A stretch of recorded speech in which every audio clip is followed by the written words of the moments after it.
two, one. Hello, hello, everybody. Welcome along to a Mindful Leadership podcast. As always, my co-host Natasha Rocha is with me. Hello, Natasha. And hello to our special guest today, Mario Bekes. Thank you so much for joining us from Australia. So it's late your time and morning our time in Scotland, but thank you for coming along, Mario. Thank you, John. Thank you, Um, Natasha, for having me. And Mario sent on very kindly a brief bio, so I'll introduce that and then also ask you to expand on that a bit further, Mario. Mm. So I have from you, Mario, your current role as a managing director. Um, in your bio, you've said that you're the hero that you never knew you needed, a Guinness World Record holder in 2023, an ambassador and activist for humanity.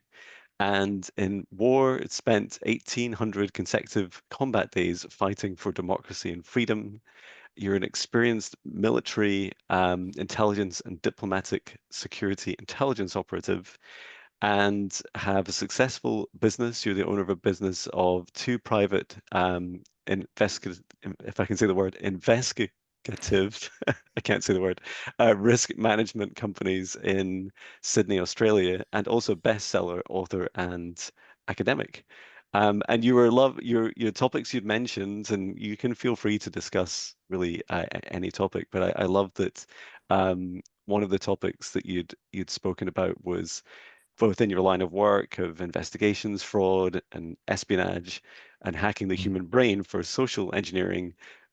You also speak about how to deal with fear and the purpose behind like the most important element for success. So thank you. I got most of the words pronounced. It looks like it was harder for you to list all of this than write for me in English because English is my fifth language. I mean, so I needed to learn a lot. And I mean, lucky my son is Aussie, Aussie, oi, oi, oi. So by the time he started going to school, I was, following him. Teach me English, and he couldn't understand. I was like, it's my father doesn't understand nothing. Or so. Thank you, John. Thank you, Natasha, for having me on your podcast. And yeah, look, my life is very, very straightforward. I'm the child of communism.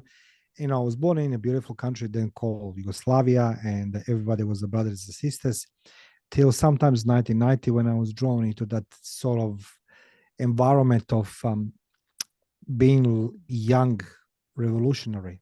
So what happened? Yugoslavia was falling apart. Croatia was declaring democracy, and it was a time for the settling the scores. I will call this. So on the 14th of July 1991, I always said to people, "Be careful what you wish for." Honestly, I don't know how this works. I always want to be soldier, so I went to military school before that, and I was supposed to be the officer in Yugoslav Federal Army, but then I was sort of like a subversive methods going towards Croatian independence. So on the 14th of July 1991, the war broke out. I was wake up on I think 8 o'clock in the morning, and somebody was banging on my door, and there was a military police, and said like, "Hello," and I said like, "Yes, hello," and they told me report to army barracks. So I have a choice, fighting for democracy, for independence of my country, or fight for the Yugoslavia, which I was preparing most of my life to be the part of that military. In the meantime, as I was walking back to the kitchen, I found the paper on my kitchen desk. My parents left a message, "We are okay." And I said, like, what does that mean? And a few hours later, I was in Ministry of Interior of Republic of Croatia, which was it was a nucleus of the first armed forces. So like I was decided to fight for democracy and McDonald's and Coke and all these things, which whatever was that for me was meaning of democracy. And that's how I started. Wow. Thank you for sharing. You're welcome. That's it. As you describe these life-changing events Mm. um, and country-changing events, it brings back memories for me, but also it helps me remember why a lot of these decisions are so important in our lives and deciding like what you fight for, like where you put your energy. Um, and your journey. So can you expand a bit more on on your life and as you continued on through the military into your move into to Australia as well? Yeah, look, as I said, like, I've become a soldier, then I become NCO, become the officer, very young. Leadership was something what was, we had this vertical of the four, the type of leadership and the success, because everything was a struggle for us.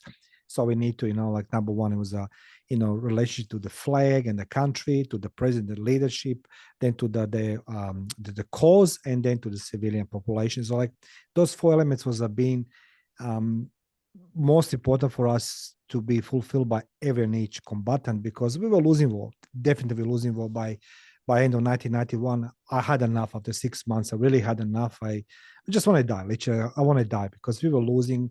We are in the midwinter in summer uniforms.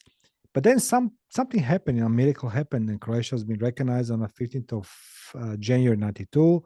UN comes, and there was a like sort of standby, shooting when necessary, like, for a couple of months. And but the war was going for 5 years. And then eventually, as I was very young, I I knew that society, like when you're born in society, I was born in Croatia, is by education, by default, if your parents are somebody representing a society, that's, as I said, doctors, you're gonna go forward in hierarchy of society. If your parents are workers like my one, that your place in society doesn't matter what you do or what you achieve. You're gonna never gonna be a leader, the manager. You're gonna be just a worker.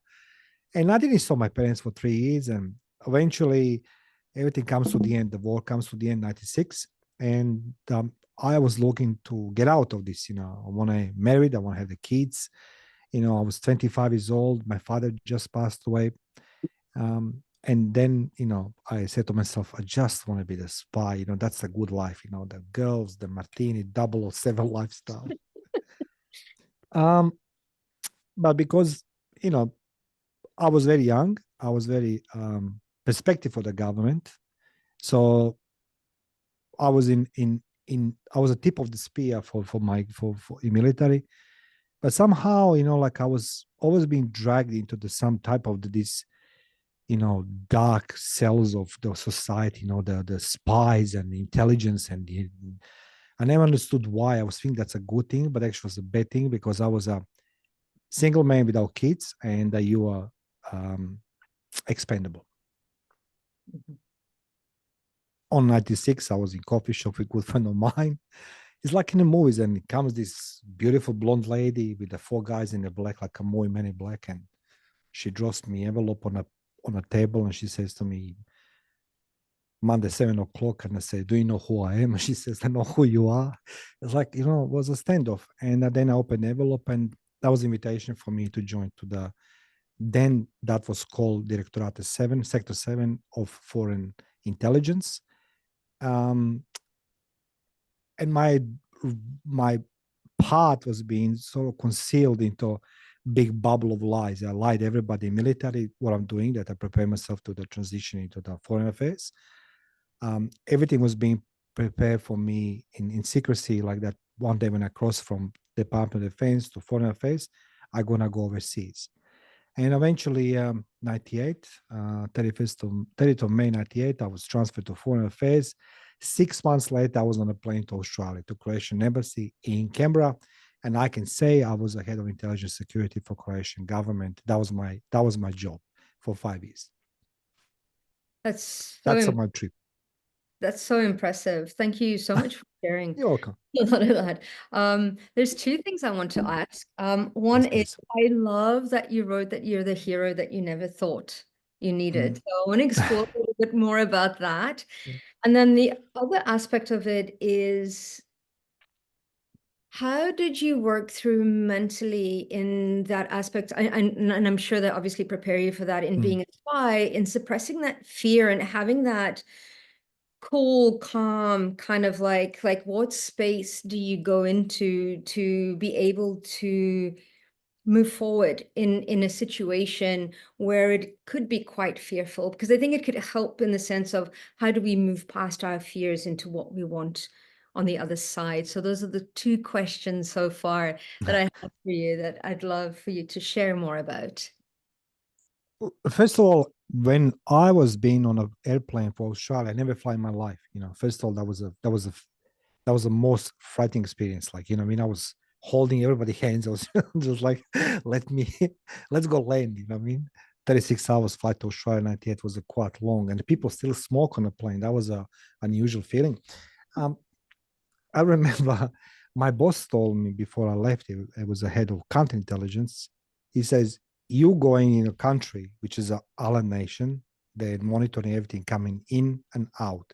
On the surface, we're all friends, but there's nobody can hold your hand. This is your list of the tasks. This is how we're going to communicate. And, usually was a difference. Not like today, like send the text, emails. Everything was, I need to sit on plane and go in Singapore in hotel for the meeting for one day.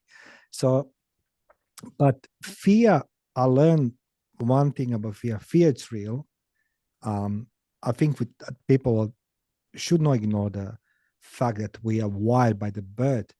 The fear, it's a part of our life. It's preventing us of being harmed, being injured, ourselves or somebody else. However, fear, it is a part of imagination. When I was being many trainings sent by my government in Croatia and outside Croatia, the fear was the thing. Nobody want to talk about this because fear doesn't exist. What was the most severe training was how to tolerate the pain, because that was something you can't say I'm imagining pain, because they're doing the things to you like you can't even imagine. And the military invented so many things, even today, how to cause the pain, to candidates to crush his will to survival.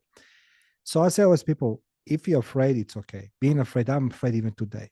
I'm afraid year ago to stand and sit or turn the camera on because I was thinking people gonna just laugh to me because of my English, whatever it is. But you need to fight the fear. You need to fight the fear, and because that's our only imaginary obstacle between success or failure. I was dealing with my son for 12 years. He's epilepsy, and every time you go in the hospital, they give you these X-rays and everything. And every time it's just that fear in his stomach and everything else. So I need to calm everybody, including his mother and his grandmother. Don't be afraid. Everything's gonna be okay. Try to think always positive. So you need to know what do you want in your life and how you're gonna come to your goals. So it's not just important for me was why I'm doing these things. I knew it, our nationalism, patriotism, belonging to the cause, belonging to the state, the flag, the honor and all these things. But once when you come in an environment you don't know, you need to know how we're going to implement the tools of your success, modus operandi, to reach your next step. And Australia for me was a frightening because I knew it. I'm in a country which is not mine, in environment I don't understand, language I couldn't understand properly because at that stage I was speaking perfectly Russian and German and Croatian. English I learned it as I go. But that's like, if you know what is your objective, your key objective, what is your goal, then you need to work on how we're going to reach objective. So that's how my training was going through this. So there is no reason to be afraid because I know I need to reach my objective on most possible legal way. Or gray avenues sometimes. You're working on a thread, and sometimes the line being blurred because sometimes they don't expect from you nothing then to reach the goal. So improvising, adjusting, adapting, it was most important thing it is to reach the goals. Beautiful. Thank you. Thank you. Thank you, Natasha. Yeah, that's quite impressive. Not being anywhere near any kind of fearful situations as you have, but growing up in South Africa and especially during the changes of apartheid and kind of like being in town and things like that, also facing a few kind of sticky situations, like again, nothing like you, that fear within. And I don't know, but somehow something just always seems to open up that opportunity, there's a clarity that I tend to find within it, that we end up just kind of like reacting in that moment or responding in that moment. And I wonder if have you ever felt, just because we're coming from a spiritual side of things as well, Yes, please. felt anything from a spiritual or an energy like bigger than you supporting you through these moments as well? Well, I can divide my life on the three parts. One is like when you're a kid and you don't care nothing. I mean, you're just careless. You just do whatever you do, however you do. And growing up in communism, you learn to imagine things. But then I become the altar boy. Um, and somehow I start loving this feeling that, there's something greater than just us, the God and everything else.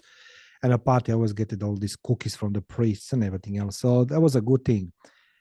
However, I reached in my life the both some dark moments. Was several of them. 2009 GFC happened, and my wife then, and my son and I, we lost everything. Literally, we lost the jobs, lost the home.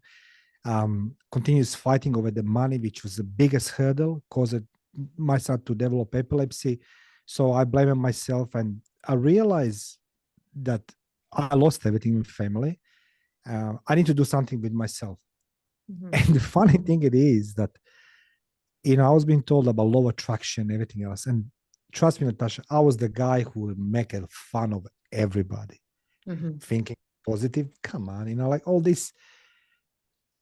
But then something miraculously happened. I was having coffee, and for the very first time, I walked in a library in Australia, and I found this book called, it just literally appeared in front of me. Well, not literally, but let's go call this metaphor literally. It's called "You Can Do It," and there's also a writer called Paul Hanna, and he talks about a movie, Field of Dreams, if I may say, when Kevin Costner, the ghost comes and say, "If you build, they will come." And I was like, "Come on, seriously," you know what I mean? But that book stuck with me for some time, and in my dark moments, I was living in my friend garage. He gave me nighttime job as a CCTV operator. I started writing book, and I say, now it's time to start my business.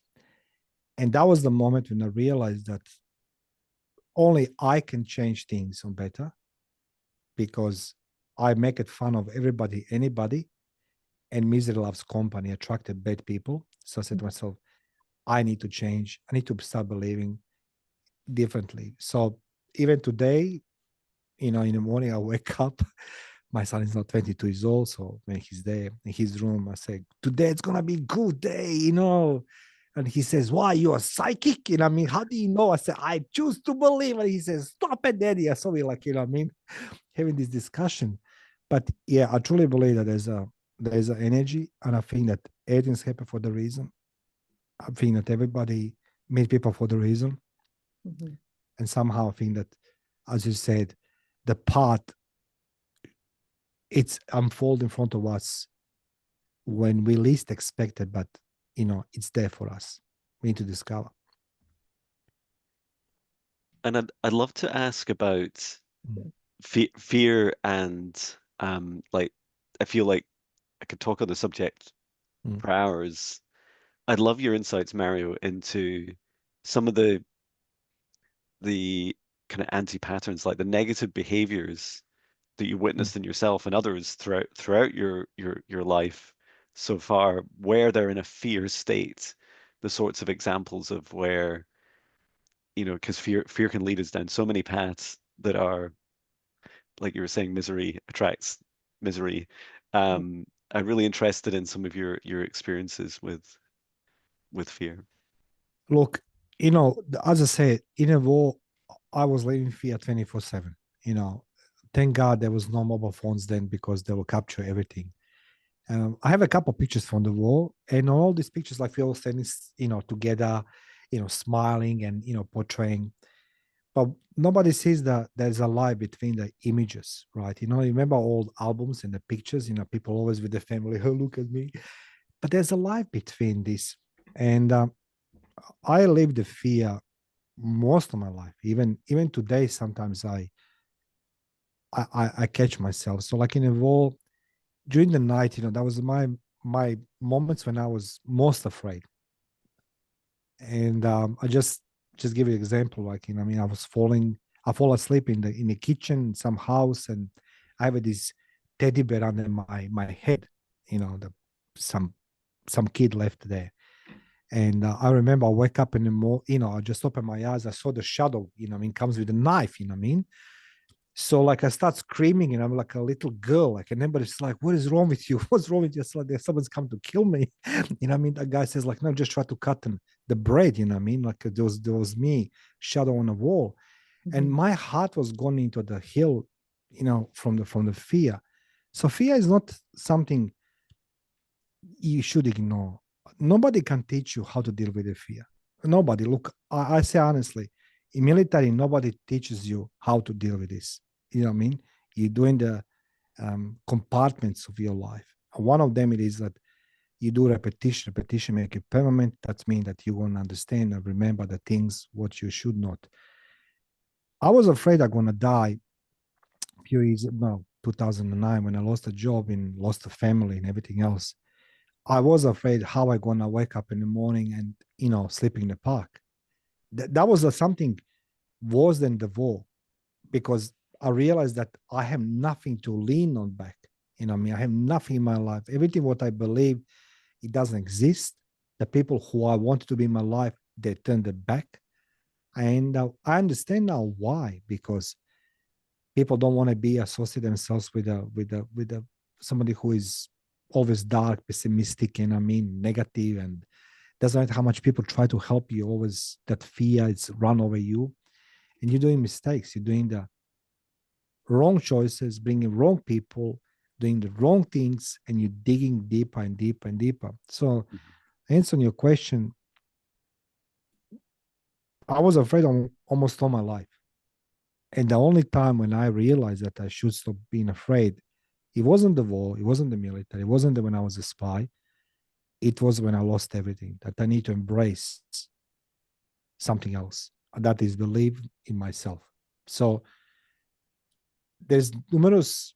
I wrote the books about my experiences in the war, and when I hear somebody says, fear it's for the weak people, it's a rubbish. I mean, I hate these things. These alpha males. I mean, I saw in the war these alpha males. They're holding mommy hands. They run away. They're ordinary. Average Joe was there with me, right? So fear, yes, it's okay, but you need to learn how to control because when you learn how to control fear, you learn how to control situation. And when you learn how to control situation, you are the leader. People always gonna see you with your eyes like this. Who is the strongest amongst us?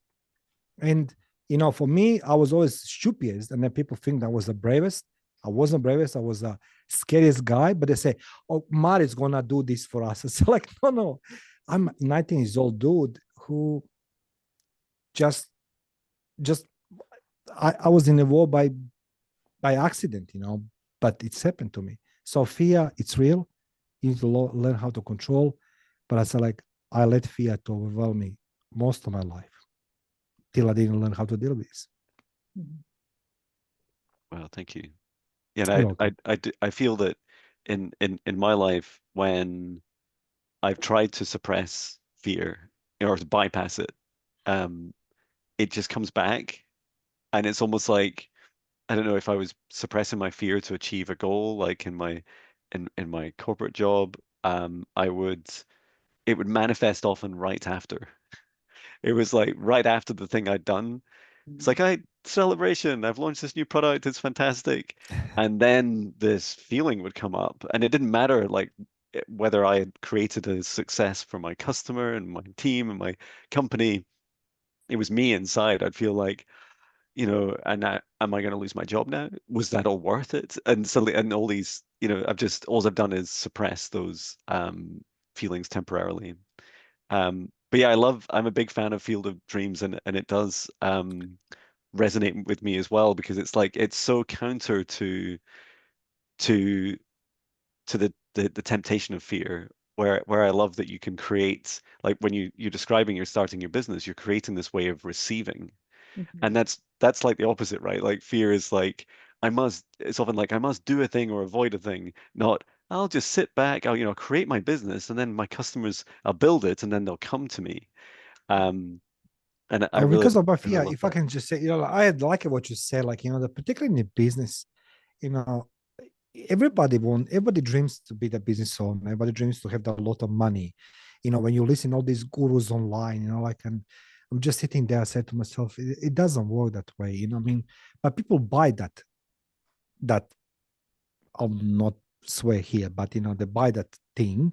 Yeah. And when I see all these gurus sell 49.95 per month, I give you blueprint for becoming a millionaire.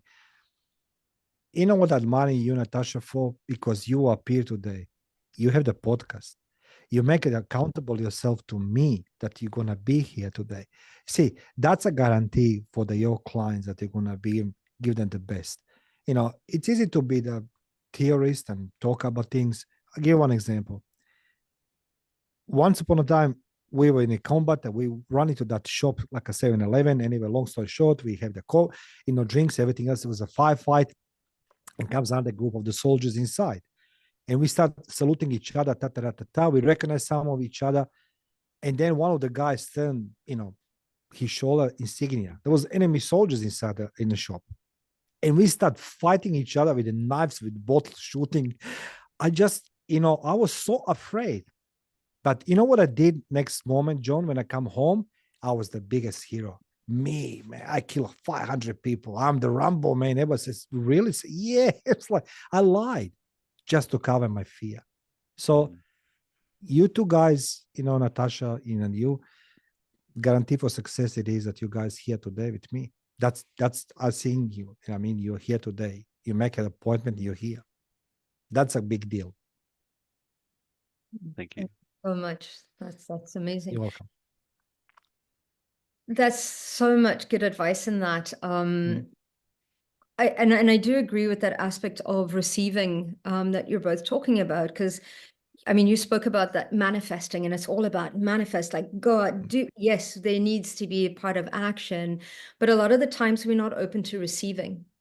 And I think fear also stops us from receiving all that is good in life. And I was feeling into kind of like receiving today. And it's almost like during my meditation, it came through in that it's almost like our breath. We need to Mm. be able to breathe, inhale, to be able to, so we need to be able to receive in order to give as well, which I find quite important as well. So it's that exchange that continues to move through as well. And I think that aspect of, moving past the fear, but being completely authentic in who we are, I think is one of those things that we've started, and like you say, showing up is important. And it's something that's come through in the sense of like, if we're not for everybody anyway. So it's it's okay. And I tell my daughters this because I have two daughters. And one of the things that I said to them right from the beginning is you don't need to like everybody, and not everybody needs to like you. It's okay, because of bringing in that authenticity into that as well. And looking at business too, I find that not all customers are our ideal customers, not all, and we go into that space of kind of like fear and kind of like, how am I going to make this? I need to be all things for everybody, to be able to suit everybody as well. And sometimes it's like, no, there are other better practitioners. There are other places that are supportive and conducive of, that energy, and that could support people better. But that authenticity in being ourselves completely and showing up, like you say, to what expands us, what brings us joy is really quite important. So where did you end up finding that space of going, okay, I don't have to kill 500 people. I can just be me, and that's okay. Well, as I say, when I look now back, my life, I turned yesterday 52 years. Today I'm 52 years and 1 day old. So I never believed that I'm gonna live that long in my life. You Mhm. know, that's the biggest rubbish I ever had in my life. I live fast, die young, and all this blah blah. I never appreciate my life more than right now. Mhm. And no, I mean, no, like last means say 10 years. I truly believe that life gave me the option. He sent me GFC. I lost family. I lost a home. Uh, Everything was just going down to hill. And I make things worse for me. As I said, I took the shovel and started digging even deeper till I didn't realize that I don't see anymore nothing except the darkness. So and then again another additional 30 kilos, I mean, start smoking, start drinking, and like it was a lot of things happening from bad to worse. But that book sort of changed my life because I said to myself, you can't be you can't be happy. Nobody can make me happy if I'm not happy with myself. So I was unhappy seeing myself in the mirror. I was unhappy talking to my son, for which I was believing that I was the biggest loser for him. He told me I'm not, but I perceive myself as a loser because I was supposed to be breadwinner. I mean, I just the business was start unfolding, and it was like you go into the minefield with a flashlight. I mean, and just every softly just hit. And I was determined. I said to myself, I know it's difficult. I know it's hard, but there must be the reason why all of this collapsed on me, right? It just literally collapsed 2009 in February. And I didn't know answers, Natasha, be honest with you. I didn't know even to meditate. I didn't know nothing. That only thing I literally had was to think positive. And uh, the, the, the only tools you need is a pen and paper. What I want from my life. I said to myself, I want to have my business here. I didn't know what I'm gonna run. So I become the PI because I was the closest to my occupation. What would it be? The novelist when English is not my language. So I started being PI. And I don't remember I was working in Chamber of Commerce and the local Chamber of Commerce, and there was a guy there who was in charge, the El Presidente. I called him and I shake his hand. And first thing what he told me, I need a speech therapist. And I cried. Believe me, Natasha, I was 38 years old. I cried. My ego was so hurt, what I mean? And I said to myself, Mario, I can do better. What I mean? It's okay. And people will hurt you on the path, whatever you heading to. But the only thing I kept myself reminding every day why I'm doing this, what I want from the life. And even today, Natasha, I can say this from bottom of my heart. The license for my business, my friend paid. My first laptop, another friend paid, $700. So I know where I started. I mean, I was leveraging things. But the one thing, it's a faith. I need to have the faith in what I'm doing in myself, because if I don't have the faith in me, nobody else will have. And another thing is, I will add this little ingredient called the honesty. I didn't know how to pitch for the work. So I was going to the people and they say, my name is Mario Bekes. They say, oh, like, okay, tell us more. I say, if you give me the one job, I'll prove to you I'm worthy of you. And they say, like, okay. I say, what if you're not? I say, you can go in public and tell everybody how I'm the worst, company on the planet. That was my pitch. And people say, like, nobody speaks that way. So, like, because I have nothing else to offer. I really have nothing to offer except my name. I say, I'm no literally naked, but metaphorically naked.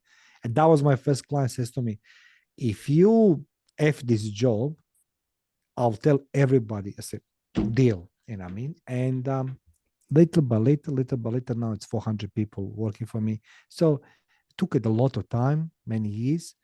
And even today, I said to people, like, bigger you are, that's not because of me, but because of people who believe in me. Yeah, Wow. positivity. Mm. I love that. I love that you started with with a vision, with a mission, like having something to that you knew you wanted to build and that would bring you that happiness inside of you, like the journey to it. Um, I'll transparently share a couple of uh, my recent fears. So I've spoken a few times in the podcast about my transition from 26 years in software engineering and artificial intelligence to Mm. May 31st this year, started my own company doing energy healing and mindfulness meditation and clinical reflexology. I'm also training in massage. That transition took me 2 years to build up the courage and find ways. I felt like I was constantly finding building blocks Mm, to overcome the next fear. Like some of my fears were, well, how like my quantum energy healing and the psychic work I do, how many people are really interested in that? How helpful is it to them in my vision to helping, hundreds and thousands and millions of people around the planet? And so I explored things like meditation and reflexology to help connect with people. And just yesterday, a little bit of context is Natasha and I are running an event doing quantum healing, psychic readings, and Akashic Records healings for people um, near where we live in a small town called Haddington.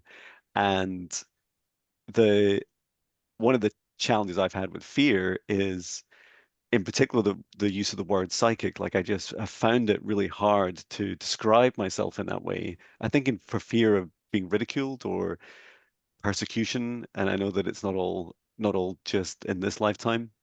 And there I was yesterday. It was a very sunny day like today, and I was wearing all black because that's what I wear at mm, mm, my mm. reflexology at the local well-being center. And I was wandering down the streets with these little pamphlets with Natasha and I's face in it, handing them to people and going into shops and saying, "Hey, I'm running this event, this psychic event." And I was inside of me, I was like, "I'm so scared." What's going to happen? And everyone was so lovely. They're like, oh, because a lot of people would say things like, I'm just not into that, but my partner, they love it. I Mm. can you give me a copy too? I'll give it to them. And these were some of the people that since signed up, and I was just, I knew as I was walking down the street and I felt that fear. It was like, okay, there's fear for a reason. Some of it's not to be ignored. Like I literally saw myself with these like doors of fear, and I was like walking through them constantly. It's like every time I took a step forwards along the high street, it's like just one more fear, keep going, keep going. And you're doing well, And eh? sorry, You're doing well. thank you. Um, and yeah, I was interested in your advice for people when they're the most scared about things, and because we can be scared of everything, right? As it turns out, Mm. just like positivity, fear has, no limitations. What if you were advising, for instance, someone to start their own business or take a big life change? Uh, what would you best advise for them? You know what? First, I need to just briefly address two things with you because I Of didn't talk course. about this far. Okay, so Yeah. when you said the flies, right? Hmm. When I started my business, I said like, how am I gonna promote my inside intelligence one man band? Hmm. I have no money, nothing, and there's a lot of these coaches and gurus that are telling you everything. Just spend money with me. It's rubbish. So I come with the brilliant idea. I asked my ex to print the what's it calling the Sherlock hat and say inside intelligence, put a number, mobile number, and I was taking my son to stick in the cubicles in toilets, females, males, right? And suddenly I have a police on my door, and they say to me, "What are you doing?" I said, "Like, how do you know it's me?" The guy says, "Like, it's your number, mobile number." It's like, yeah. And what happened actually? I have the shopping center manager call me, says to me, "Look, if you come with some nice design, we're gonna put in every cubicle, behind, in a plastic frame. So when people doing, the toilet, they can see they need a part investigator." So John and Wow. Natasha, you done something. It's easy to critique people. It's easy to judge people. Go on a microscope. That's the reason why, life has a spectators and those 9 to 5 who love that comfortable, position and judge everybody and anybody. And there is a people who challenge the life, like yourself and Natasha. And as I said, like every time when I see people like this, I am admiring them. So, like, guys, you truly surprised me very well. In 2014, I experienced some health issues, and I was being suggested by my GP to see alternatives. It's like, what do you mean alternatives? What does that mean? He give me some pills. They're like, Marina, I think it's some supernatural things around you. It's like whatever, curse, whatever. I said, come on. Anyway, I end up with a lady who is doing exactly what you're doing, John. Even today, I see her. She's like my mother, 70 years old lady called Sabrina. She's a healer. And I think today I'm feeling better because of her. You know what I mean? So it wasn't just me thinking positively, but I needed somebody to put me in that direction. Don't sway, don't do this, don't do that. You know, I mean, Akasha record. So, guys, unbelievable how we come to that conversation. Then on your question, if somebody asks me what to do with fear, you need to face the fears. Nobody else gonna face the fears for you. I expect in my life people gonna have the magic wand and gonna fix things for me. Nobody does this. But satisfaction when you face that fear, you know, you accomplish things what most of people can dream about. So I say like the one advice it is you need to face the fears. Nobody else will do it for you. If you don't face it, somebody else gonna be better than you. So like doesn't matter what you do in your life, you can expect you're gonna have a critiques, people are gonna look at you differently, they're gonna judge you, they're gonna say things. But that's you owe nobody apology as long as it's above the board. I always said to my son, you owe nobody apology. You know what I mean? You're not a jar on Nutella. You can't make everybody happy, dude. And he says to me, Dad, I said, so what do you want? What do you want? Everybody make happy? And then how are you going to be happy? So I always say to this, if you want to do something, do it as long as it's legal, above the board. Face to face, solutions going to appear. Maybe not right now, not right this very moment, Natasha says, but path will unfold. Face to face, it's there for you for the reason. Yeah, thank you. Yeah, face the fear and do it anyway. And it's quite interesting because a lot of my clients that I work with, a lot of the message that comes from the Akashic records is actually if you're not in the space of a little bit of uncomfortable and pushing yourself out of your boundary, you're not thinking enough. It's like push yourself into a little bit of the uncomfortable to help you move forward in that way. So get used to being uncomfortable is the other thing, which is part of facing the fear as well. So just talking on podcasts and talking in front of people, that was a big fear of mine as well. Just even in boardrooms and stuff, I'd get all and eventually the more you do it, the better it becomes, I think. So it's everything's hard in the beginning and then moving forward. But like John as well, like I do a lot of things and people are like, oh, you're psychic. And I'm like, I'm not psychic. I might be intuitive. We're all intuitive, but it's embracing that aspect of perhaps maybe I am psychic, but everybody's psychic. But working through that intuitive aspect of facing that fear and doing it anyway. And it's like I say, I'm embracing the crazy and shining that light, and who's attracted to it is attracted to it, are the right people. I've started to become comfortable with that. I'm glad I'm talking to you guys. Seriously. I mean, the world needs people like you. I'm telling you, it's easy to destroy. It's easy to make people unhappy. It's easy to put a tease in somebody's eyes. I'm the great. I tell you one thing from my experience. I know men. And most of the guys I used to be watching and admiring, big and rough, tough guys, will come pick them up 3 o'clock in the morning from their beds and put them into the not such a comfortable vehicle. They will cry. I said, why cry, man? Aren't you a big name there? Why are you afraid? What are you afraid? Like people go like my son, I said, like, if you don't have, if when he was going to the hospital and we had a brain surgery, a doctor says it's a 50-50, but one thing is going to happen, he's going to lose the hearing and the eyesight for a couple months because of the surgery. And I said like, wow, man, just going from bad to worse, when it comes to health. And then we need, as a humans, we need a people like a you, John, you, Natasha, to show us the path. You know what I mean? That's the reason why you existed. We can't all pretend we are big and fearless and we are this and that. We need people like two of you. I'm saying this from my experience. I was the biggest arrogant prick on this planet. I enjoyed doing things.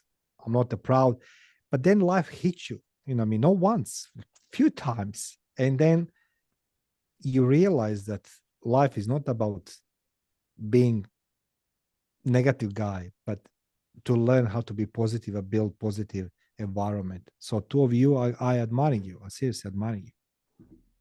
Thank Ah, you. thank you so much. You're welcome. It's so kind. Um, and reminds us why it's all worthwhile coming together and meeting wonderful people like you and yeah, Thank you. sharing Appreciate our it. journeys transparently. I would like to if you'd like to join us, Mario, to do a short mindful meditation on the very things that you've been Sure. discussing today. Yeah. And before I do, because once I do, you'll probably feel quite sleepy, Yeah. especially with my voice. Um, I wanted to check how can people best connect with you and your great work. On your podcast, you're gonna put a link there, guys. So here, Yep, so mariobekes.com.au, but feel free, give the love to Natasha and John on their podcast, and my details is gonna be there. Here. fabulous. Thank you. You're welcome. Brilliant. Well, let's get started with our meditation. So if you'd like to join me now, and you can choose to close your eyes or soften your gaze. And join me in taking 3 deep breaths in through the nose, nice and deep. And breathe out any low vibration energy or emotion nice and loud. Breathe in through the nose, nice and deep. And breathe out any fear, stress, or anxiety or shame at this time, nice and loud. And once more, breathe in through the nose, nice and deep. And breathe out any remaining negativity or low vibration energy, nice and loud. And continue to breathe deeply and calmly. And I'd like to invite you to reconnect with your whole body at this time. And if you choose, you can place one of your hands on your heart and just ask yourself, body, how are you feeling right now?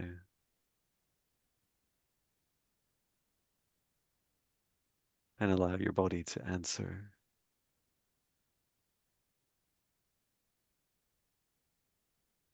bringing that awareness to your breath, to your chest, and the awareness to the breath. Are you feeling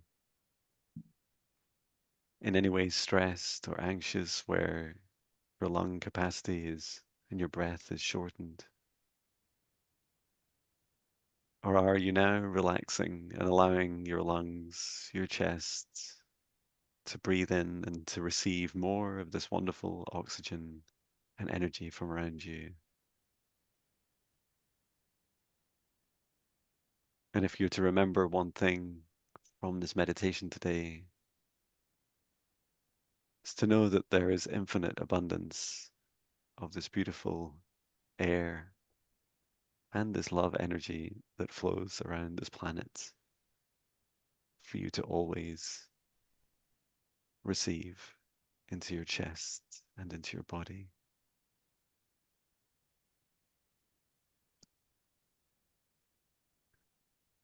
And now I'd like you to imagine in front of you just now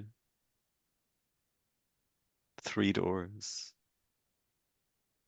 And you can picture these 3 doors wherever you wish. They could be in nature or they could be in a room.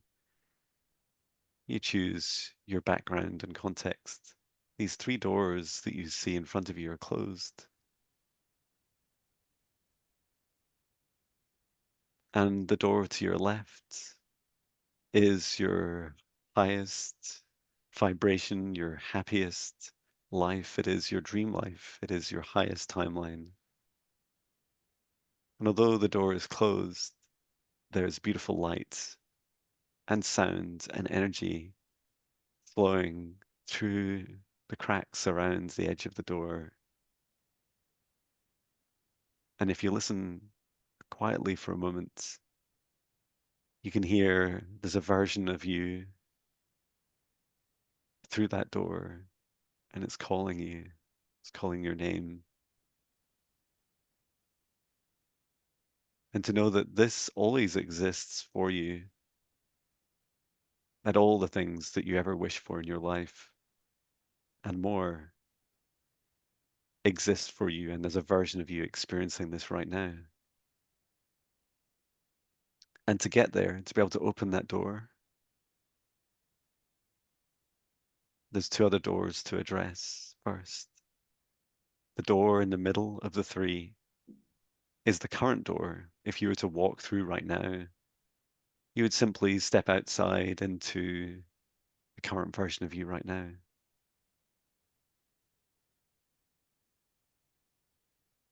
And this is the baseline. It's where you are right now in your happiness, your joy, your self-love, your frequency. And then to the right is your lowest vibration door.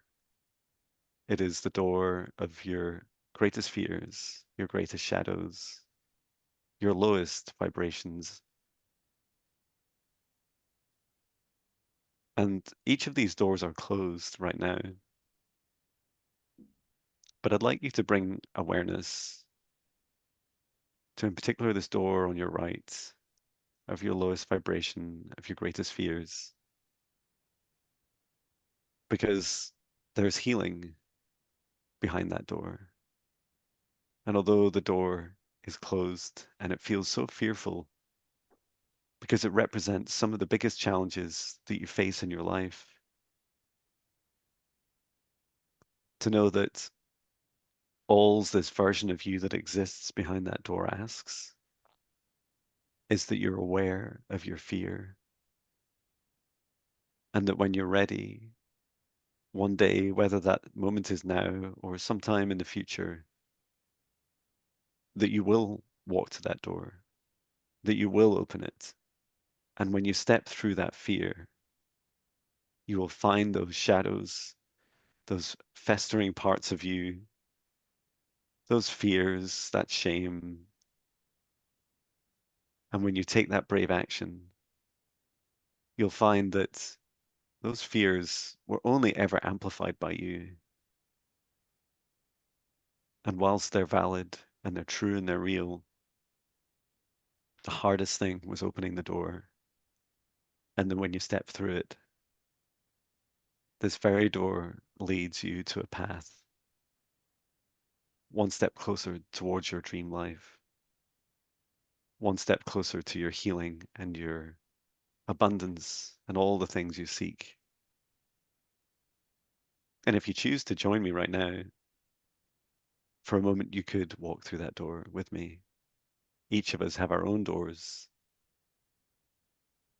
And I'm walking up to my door on the right of my greatest fears. I'm seeing all the things that scare me the most. And I'm opening up this door anyway. And I'm stepping through. And on the other side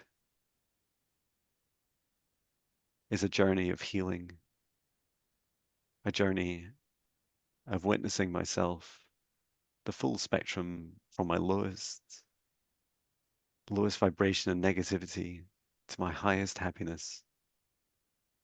And as I send love to myself behind this door, I can step out once more, step through, and realize that what lies behind this lowest vibration door of fear for me is my highest timeline, my highest dream life, my happiest joy. And in this way, these three doors were never separate.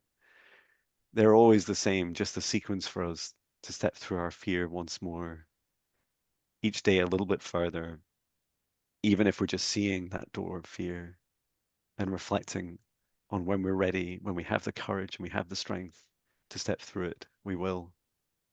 And to trust and to know and to love ourselves enough that we're always more than enough and that we're always doing our best. And the more we face these fears of ours, the happier we become in each and every single present moment. And so I leave you with these three doors and this practice to repeat as often as you wish, and to know that fear helps us see the things that we need to be cautious of and careful of on our journeys to all the things we believe we need in our lives. And it brings us back to our bodies and back to our hearts, back to our breath, and know that you have nothing to fear, only the fear inside of you that needs the bravery of healing. And when you're ready, come back to this moment. You can open your eyes, just move your body, You. or wake up if I've Man, sent you to sleep. where's my blanket? Honestly, that was a good one actually. Thank you. That honestly, oh my god, like I was expecting third door, but thank you, John. Thank you, John. Thank you, Natasha. Thank you so much for today having me on your podcast, and looking forward, speaking to you very soon, guys. So appreciate very Absolutely. much. Thank Thank you, you. Mario, and best of luck with your business and your life ahead of you and your Wish you family. And thank you so much for your kind words. It's really greatly appreciated and received. And I'm sure it'll give Natasha and I a lot to reflect on. So thank you so much. And I'll end our podcast just there. Thank you so much, everyone. Take thank care. you.